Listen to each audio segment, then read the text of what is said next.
دقيقتين. بسم الله الرحمن الرحيم، والصلاة والسلام على أشرف الأنبياء والمرسلين. أنا طبعا احنا يمكن في محور لنا عن نادي النصر، لكن في كلمة أنا ماني بفهم ولا بفهمهم ولا بعلمهم. أنا في النهاية عند نادي النصر أكون دائما وأبدا عند جمهور وأعضاء شرف وجميع نصراويين، أكون أنا أقلهم. ولكن أنا أقول الآن البيت النصراوي يتكاتف. الاجتماع اللي شفناه البارح هذا أثبت بالفعل أن للنصر رجال.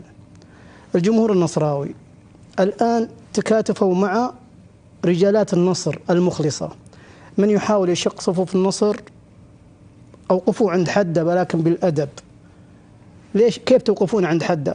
طنشوا، لا تعطونهم فرصة أنهم يعني في النهاية رجالات النصر هي الأعرف بمصلحة النصر. احنا ما نتكلم عن شخص أو شخصين. نعم. يكفي ان احنا نقول الأمير مشعل بن سعود هو رئيس هيئة أعضاء شرف نادي النصر، كبير النصراويين في الوقت الحالي، اللي استطاع أن يفعل ما لم يفعله أي أحد في هذه الفترة اللي كانت تعتبر نفق مظلم كان ممكن يتجه لها النصر. أنا أقول بيض الله وجيه جميع رجالات النصر، وممكن راح أسترسل لما نجي نتكلم عن المحور هذا، لكن هي ككلمة للجمهور النصراوي اللي يحاول الآن يشق الصف النصراوي أو يحاول يسوي فتنة على النصراويين.